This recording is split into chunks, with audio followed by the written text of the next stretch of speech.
Little did I know that story number 3 on that news broadcast is my dad's abduction. One of our divine purposes and one of the reasons we exist is to receive love, to be loved, to become love. Accepting that, you know what, come me, Sakwa, I came from my mother.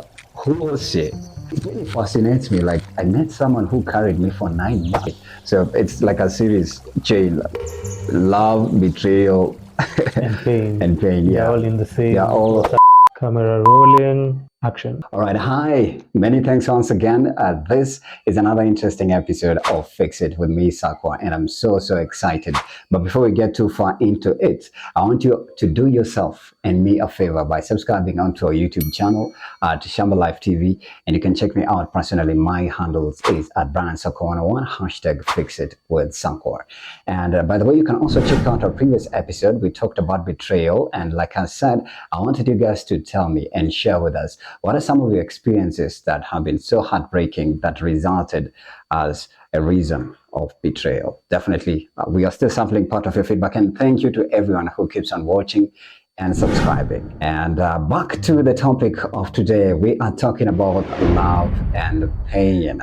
And you know, interesting enough is all these true aspects of life coincide with each other. When someone loves you, there's definitely a way that they're gonna hurt you, and you're likely to feel pain.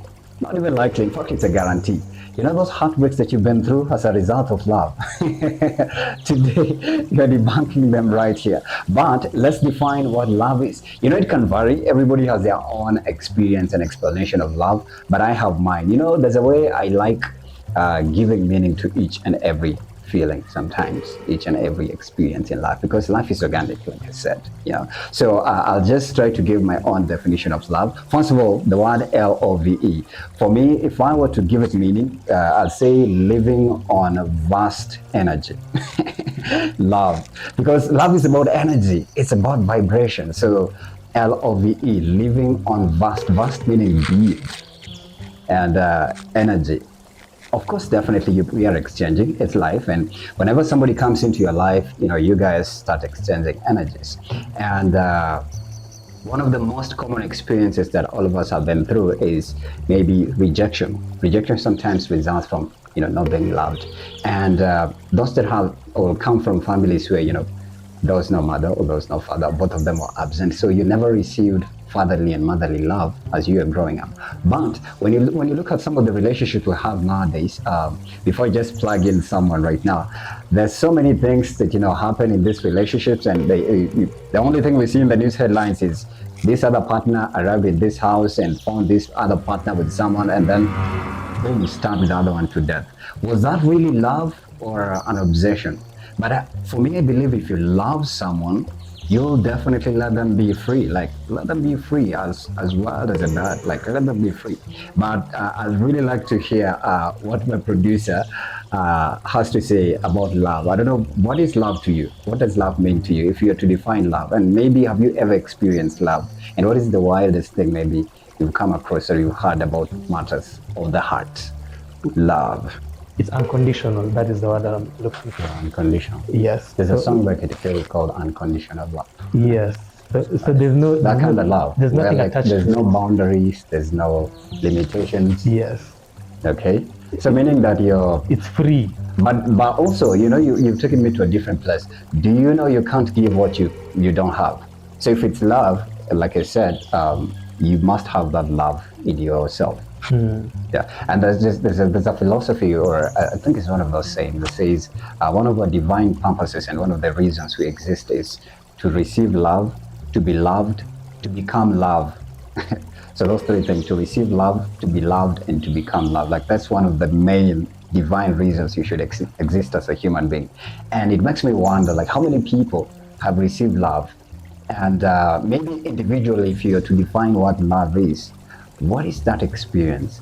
And maybe if you can, like, now in terms of nitty-gritties, point it out exactly, like, this experience in your way, it made me feel that this was love.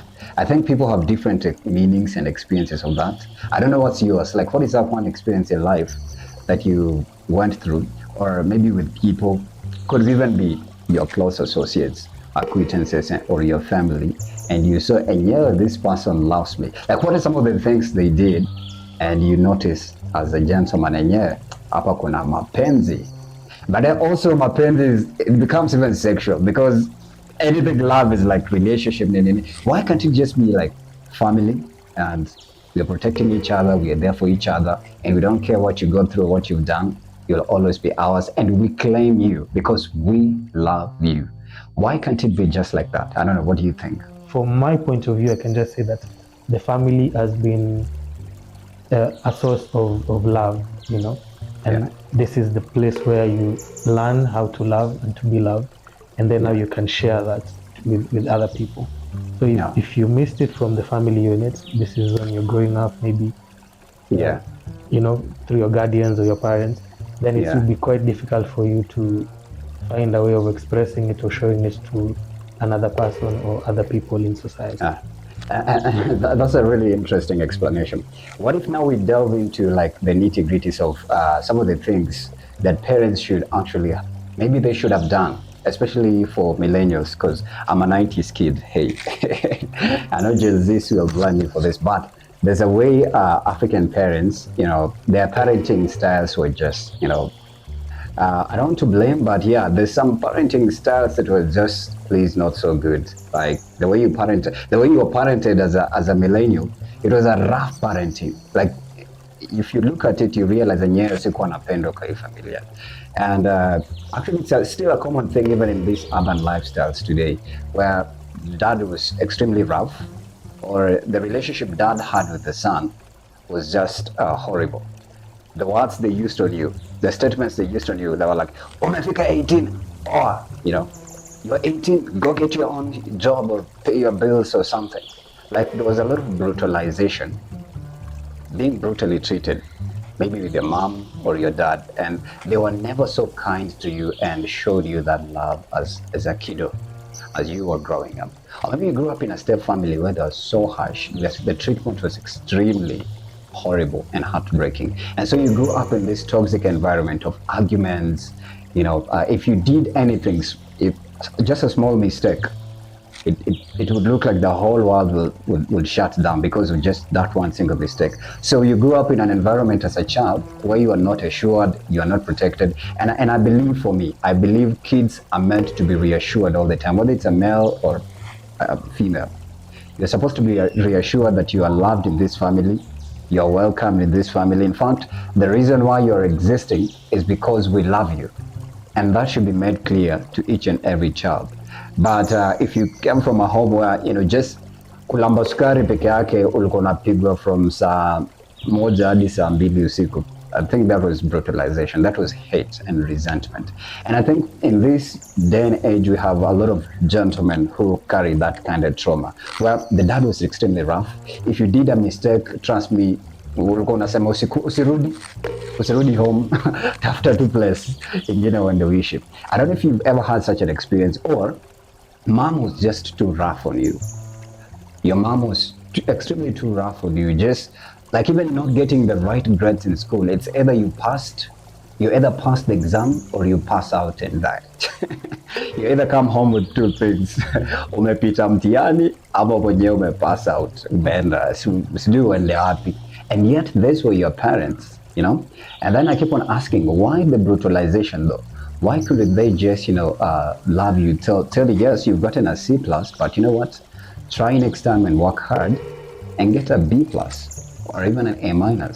Si eti ukipata C+ usikuje uende wapi nao ndo walikuza. I don't know what's your sentiments on that. When you look at society and what is happening around, it's quite clear, like certain people or certain individuals in society didn't experience love as they were growing up. Yeah. Because this is happening with what you can see them doing, like someone just, waking up and doing some of the most despicable things you can imagine. Mother's love, father's love. Mm-hmm. And I think those two types of love play a huge role in the adult you become, especially right now. If you are 25 and to almost 30, your childhood starts reflecting now. How were you parented, as a kid? Yeah. Were you hated? If you were hated, you are consciously carrying tablets of hate So definitely you either And meet you're people actually who hate you. expressing Yeah. them. You're actually expressing what you have. If it's hate, if it's love, then that is what you're giving out A to the resentment. universe. Yeah. Yeah. Resentment, like you resent a certain gender. Mm. Because the gender that was to love you as a child resented you. So that seed grew in you. But there's something always missing, even in kids who grow up in single families. It could have been a successful life. Yes, I don't disagree that your mother or your father, depending on who was single, are gonna provide. They had the money, the resources, they put you in good schools, you got everything you needed. But that masculine energy or that masculine authority of a father, or that feminine authority of a mother, that was not in the equation. There's something in you that's still missing. I believe that for me. Maybe you could have a different opinion, but I believe anyone who grew up with a single father or a single mother, there's something in them that's missing.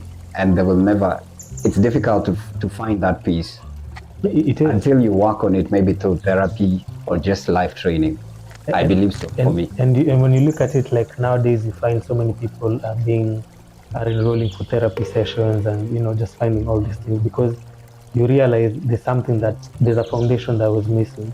Yeah. So in as much as you've become a grown up and someone respectable in society, the foundation is still missing. Like there's facets of them that were never loudly exposed. Yes. So as you start now knowing them, you realize, Kumbe, you are a daughter of Jezebel. Yes. And there's some play, yeah. And it just totally boils up to how the foundation was.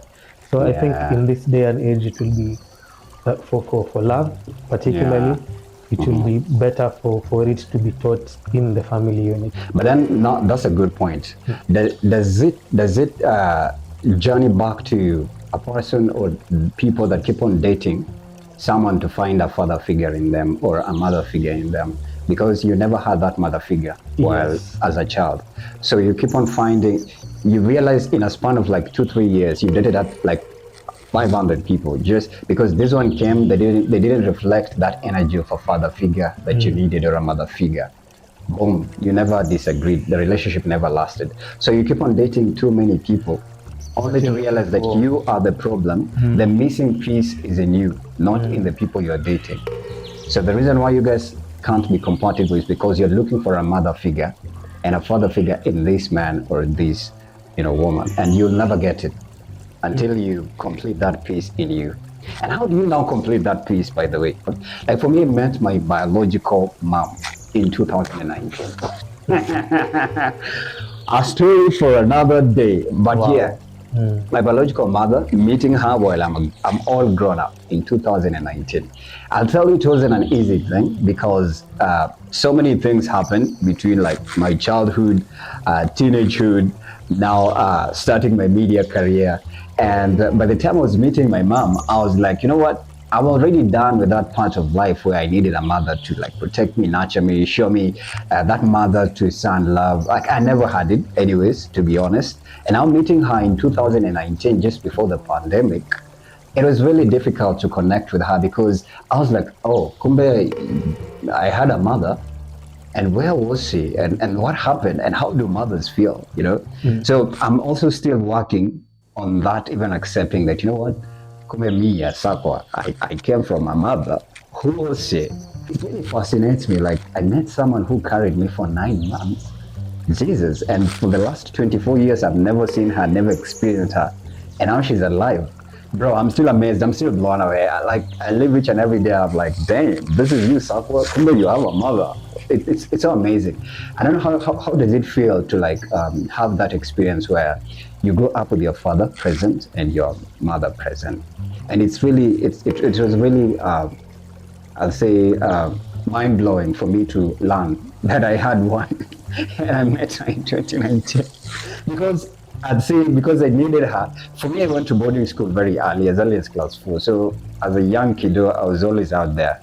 And shout out to everybody from Fountain Gate School where I school. Like I knew I needed like my own mother to come and visit me during those visiting days, but you know what? It's just life, and I can't blame you to say that I was a victim. I'm not a victim, but back then I was a victim, to be honest. Back then I was a victim. Now I ain't. But I'm cultivating that relationship with my mom, and we talk. So I don't know, how does it feel for you? Did you experience your mother early? Did you have her in your whole entire childhood? Or how's your experience? Mm. Yeah, mine for me, I had both. That's It's why a it's very blessing, I key, swear. and it opens up like the possibilities of you having something like that. You know, like having a family unit where you can also hand down certain information. You know, Yeah, because this is where you learn things like language. You know, uh, maybe your yeah, mother tongue. This is where you learn your culture. This is where you learn where you come from. You know, your grandparents and stuff like that. yeah, So you see, love entails so many. You see, even what you mentioned, like you going for your parents coming for visitation, like yeah. When I was in boarding school, in boarding school and stuff like that. Like those are like I like just need that simple, mother for me. simple expressions of love. You know, like it Yeah. doesn't have to be so And you know the way complicated. mothers love their sons? Yes. There's just something about mother and son. Mm. Actually, there's an African And fathers and saying, daughters. yes, there's an African saying that goes, a man is who his mother makes him. I don't know if it's an Ethiopian or a general West African, or could just be an African saying. It's true. A man is who his mother makes him. Because, do you know why that is important? Because you marry an example of your mother. You date an exact example of your mother, because the first woman you meet in your entire life is your mother. So she models for you an example of all the women you meet out there in the world. So if definitely you've never had one, you always meet different, like a concoction and a cocktail of just, you know, confusion, confused types of women. So I think that's a good thing, you know? The other thing I'd ask is how does pain now, Yeah, like come you in. see, yeah, how does it come in? Because now you've seen like this is where the love foundation of love, and this is where someone gets their love foundation. Like Yeah. now, where does now pain start kicking in? Right. Well, that's an interesting question, because you know, love is, like you said somewhere, it's an infinite experience, and for me, I'd say it's a sense of like you're in this vibration where there's a sense of there's a sense of companionship, there's a sense of assurance, there's a sense of security, and all that is as a result of cultivated environment of love. Whether you make a mistake or not, or whether you get it right or not, you're always assured they will still claim you to be theirs. But a broken setup where there's no love, it is all about brutality. That's when chaos come in. You grew up in chaos. Father was brutal, mother was brutal, or you are in a step family where whenever you made just one single mistake, you are either to find yourself in jail, die, or you know, you receive beatings that you know like it'll be a day you'll never forget. You know those high school compositions where you used to write insha, and you're like, you title it, this is the day I will never forget, because it would be your worst experience on earth if you ever made a mistake, and because nobody there loved you. And that's where I think now pain comes in. But for me, I'll define pain as, I mean, a season where I'm actually trying to give meaning to each and every feeling or experience. Pain for me, I define it as pay attention inside now, because that's sometimes your body's way or your mind's way of communicating to you and telling you that you know something ain't right, either in me or in just the environment around you. Pay attention inside now, but also it could be pay attention outside now, because there's always things and the chaos that actually contribute to you not having peace. So this means that you should pay attention, stop and just look around you. What is making you to not have peace?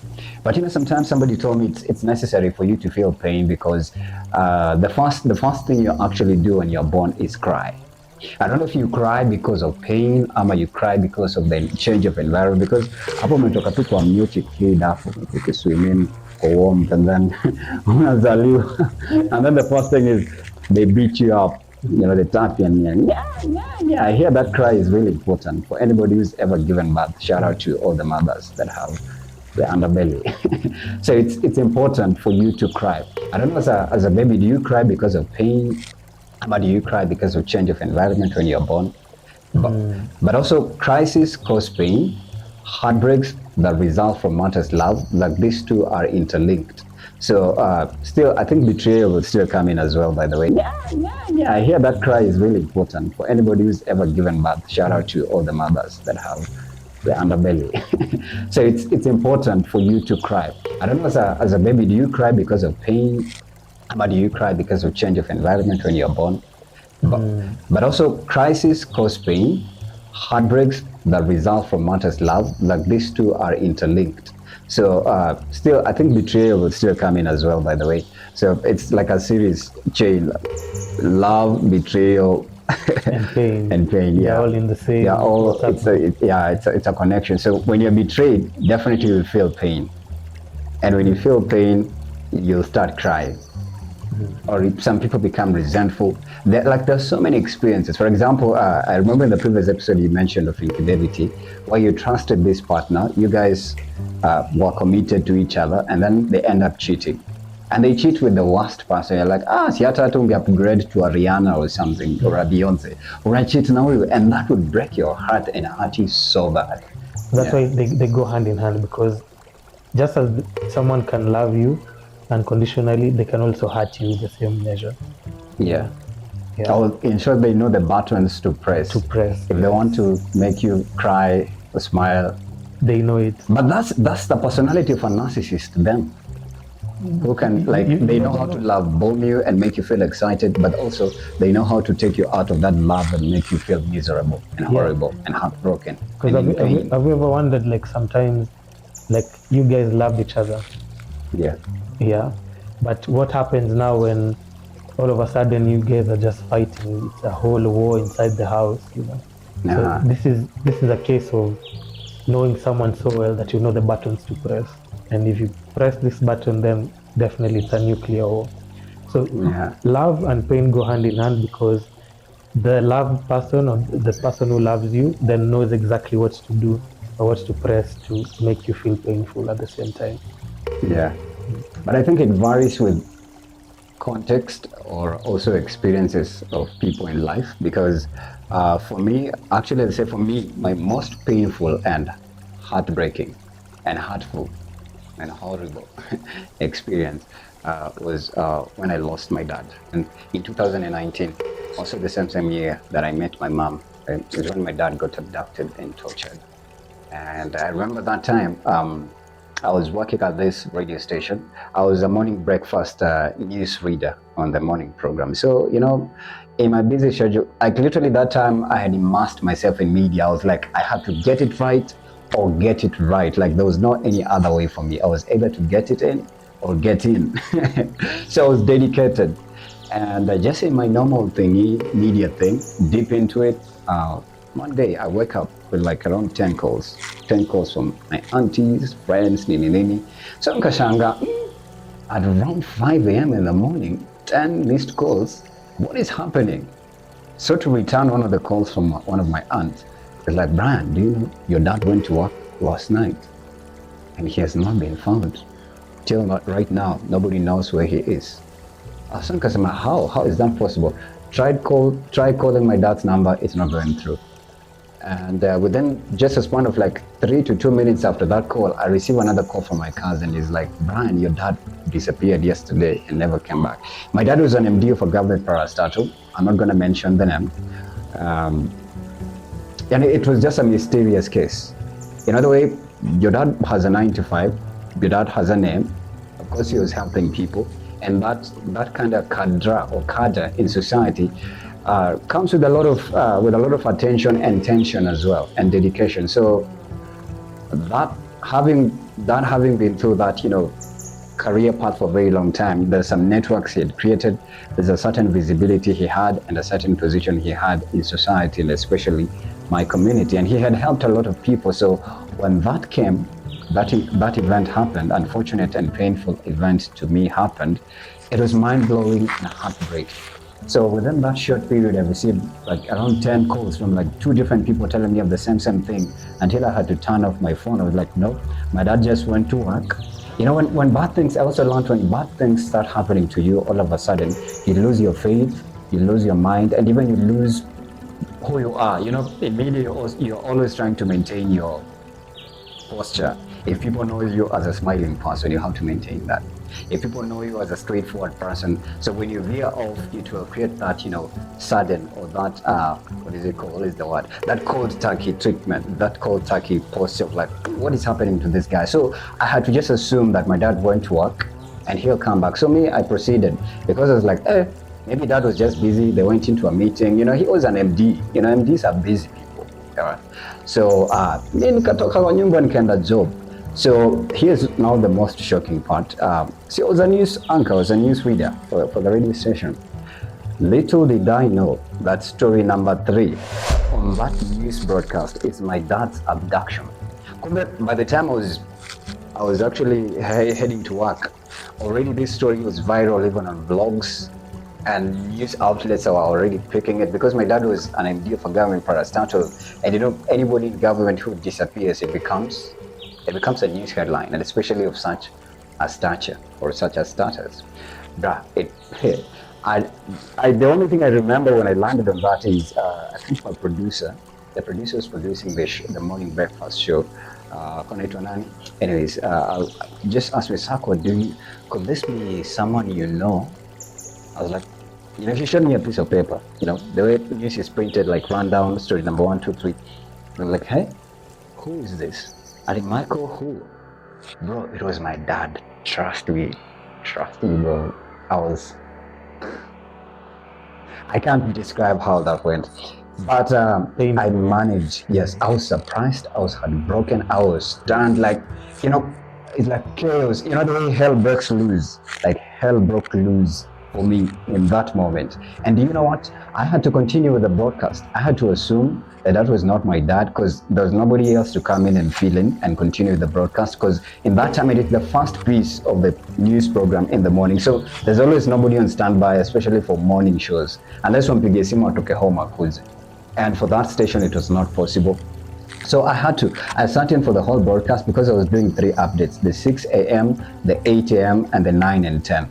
So I pretended it was not my dad, but I think in the next update, the producer kasema tusiyeke. Because I was already crying, I was emotionally disturbed. I was irritable. And I remember I was to edit the sound bites myself, but for that piece, it didn't have a sound bite though. It was just it was a reader's story. Hey, I had to pretend. And I was doing that, but my mind was in chaos. So I couldn't really piece up the pieces in my head and be like, at the same time, I'm stuck between calling my dad because at this point, nimezima simu, sitaki kusikia chochote. And I'm also in denial. I'm like, huyo si babangu. Of course, huyo si babangu. And I know my dad very well. If he wants to work, our dad will never go to work and never give us a phone call at family. You know what? Nimeenda job interview. So I just knew that I was in denial. So you're trying to build up castles and convince yourself it's going to be better, because these are bad things happening to you. And one thing I learned about that, like I mentioned, is that when painful things start happening to you, you completely lose it. Even people who know you for certain things, they'll start seeing a sudden change. And that is the point you now start losing your mind, because I was emotionally unstable, I was confused, and then I was angry. Like I didn't even know how to channel that and express it to someone. And then I remember calling one of my friends. I think I called Andy Wahombo's radio. He walked with me that journey. Shout out to him. I think he's on the jump off. Is it the jump off or morning after or something? On HBR right now. I called him while I was crying, like a stupid baby. I was like, Andy, bro, I cried. If Andy could tell you that story. And I remember we walked that journey with Andy until the time now my dad died, until we buried him. Andy can tell that story on my behalf. Trust me. Like, you always need someone to walk with you. Otherwise, I could have lost my mind. Like, I was confused. And I'm young, and this is media, bro. And you remember I told you have to get it or get it. Like, there was no way for me. There was no way in or out. So, so when that happened to me it got to a place where I disconnected from everything, because I was trying to process this trauma. And let me shock you, the next update I saw regarding my dad's abduction that day was a news update on NTV with a live reporter on location where my dad had been found dumped with police. And the report, actually, I tried to share. The reporter was saying that my dad had been found, blah blah blah. There are so many things that were false in that report. But you know what? This was already tragedy happening to us as a family, and everybody's trying to process it. Everybody's like, what happened to this? What happened? Calls are being made left, right, and center. Like, it was a shocking thing. And nobody in my family had even the mindset to process. Like till today, we are still shocked that our dad was abducted and tortured and he passed on. Nobody has ever found the answers. Till today, it's a dilemma, even to me. And I'd say now contributed to like pain and now healing and the crisis of channeling emotion and just trying to find clarity in chaos. And how news headlines came in, and then newspapers came in, and then people start feeling sorry for you, and then people start asking you, this was your dad, I'm so sorry. Like in that energy and that minutia of toxicity and just, uncertainty and denial, like it was too much. Not even none of my family members could stand and just give like clarity till today. Until like rest in peace, my dad, we love you so much, Dad. But yeah, that's a part that till today none of us has ever managed to process and just, the way you can go through a stage or go through details and you're like, so the final verdict of this is ABCD, and I think we can settle on that. For us, we haven't had like closure or just a final verdict. And I say healing through that has been extremely daunting, because now that I work in media, there are days you just wake up and you still have those fresh memories, and that pain is just still there. So you're like guarded, your heart is guarded. You don't want anyone to provoke you because you're in this, intense and just a volatile mood. So if anybody pokes you, you're likely either to run back, drag them down or something. So you have to like protect yourself. And that's actually one of the most, painful experience that I went through. And it's out there. It's not a story that I'm trying to manufacture. It's out there, and it's my dad. Yeah. The birth of a newborn person or a new member in the family brings a lot of love with it, and equally the loss of someone in the family then brings a lot of pain. Yeah. With it. Yeah. Or pain. Yeah, because our dad was someone we cherished. I remember there's an interview I did with presenter Ali, and he asked me, what did your dad mean to you? And I said my dad was everybody's dad, because he supported a lot of people. He had a lot of compassion. Actually, to be honest, I don't think I'll ever find a replacement of such a person. And he departed at a time when I was just like starting my career, where I needed a lot of love and support, and advice, and assurance, yes, and consulting. And this media space is brutal. It's extremely brutal. Before you settle in any gig or before you get accepted in any radio or TV job, there's just a lot that have to be, considered. So sometimes you need that authority of a father figure, even in terms of prayer, right? Yeah. When your dad says you'll make it, you'll definitely make it. Those words of assurance and a present father who is concerned. The concern of a father is the most powerful thing for anyone in this world. You can't buy that, to be honest. You will never. And if you can't buy, please tell me where you bought it so that I can buy it myself too, because I need it so badly. True. We can clearly see that love and pain is quite complex, and it's in everyone in the world. So long as you're here, you have to go through those two emotional cycles in life. When you're working in the dark, and the moment you're just with your dad, you're safe. It's it's guaranteed security. Not even as a kid. Not even knowing that maybe your dad is even more scared than you. But just the thoughts, like you remember as kiddos when you guys were playing at the playground and then the other kid beats you and they're like, babangu. Your dad was always your source of defense. Yeah. And the other kids will flee. They'll be like, hey, huyo tenda ambie babake ni mkali, ama babake ni polisi. Like that authority was it's priceless, I swear to God. Yeah. It is priceless. And I think that is the source of love for every child in a family setup. So whenever you have like a family and maybe the dad is maybe a smoker or a drunkard, you find that if they have daughters, they totally gravitate to boyfriends who are smoking. Yeah. Oh, it's a thing. It's a thing. It's likely to grow, right? Yes. Even brutal, to say abusive fathers who used to beat the mother. Yeah. Right. That's what they know. Yeah, they know men beat women. Yes. So they gravitate towards that. So it's quite a thin line, love and pain, but it's just up to us to know how we can navigate and balance it. Yeah. Through information and through conversations like this, then people can have their eyes opened and their perspective widened. There's a saying also that says how you speak to your kids as a parent becomes their voice when they grow up.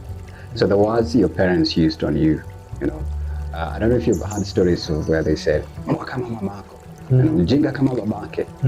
You know, such things, you know, grow in the kids' mind. So they end up having, you know, they carry that energy of "mbwa kama babake, mjinga kama mamake," you know, such words. Because They have a lot of weight. yes, as a kid, those words are building up in you consciously. It's like a seed. Your parents plant seeds. If they planted seeds of love in you, definitely you'll grow up with a lot of abundance of love. You'll even be attracting people that love you, or you're always likely to fall in successful experiences. But like you've said, people who came from abusive homes, dad beating mom, mom beating, or vice versa, because it's now happening. Women are beating men out here. Even in marriages, umekaliwa ila vibaya sana. So you're likely to attract, you know, such experience. And I think it's very, very important. But in as much as pain is very really a vast. Even before you go, maybe I can bring up a case that was in the media. There was a certain DJ who filmed their other significant person committing suicide, and the kid saw. In fact, he gave her poison. He said he gave her a bottle of something. It was like, "Oh, you want to die? I will help you go back to your sender." So now imagine what was going through the and the kid. kid also. Until she died. Until she died and everything. So you see, that already is love and pain in the same setup. Because these are people who they are a source of love, isn't it? And then they end up becoming also your source of pain. Yeah, and I can only imagine that if that kid grows up and reviews that video or lands across headlines regarding that situation, I can only imagine how he or she will feel about the kind of dad he had. Definitely that's shocking, extremely, and heartbreaking at the same time. And once it's broken, you see, it's kind of like trust. You can never repair it. Yeah. So in short, the kid will always be like fathers kill mothers, or men have always had something against women. There's always that, you know, vibration you pick. Okay. But there's just a lot in this space, and I'm also learning, and definitely I'd like to also hear from you. What is your experience of love and pain? Because we always narrow it down to just romance. Like love is about two people wakipendana, sijui nini lovey-dovey, but it's so vast and wide, and that's why I defined love in the beginning as living on vast energy, and pain is pay attention inside or inward now, because something ain't right in just the facets of life, and you need to, you know, get yourself checked. And as we round it up, ensure that you also tell us your experiences on Facebook, Instagram, and Twitter. I believe mine is under Brian Sakwa, and then subscribe to our YouTube channel at Shamba Life TV. And the hashtag is Fix It With Sakwa. In the next episode, right here, we'll be talking about adulting and some of the mistakes that we make while we are heading towards, you know, chanting a successful path for your life, and definitely getting to hit those pinnacles called success in the next episode right here of Fix It with me, Sakwa. Thank you for watching.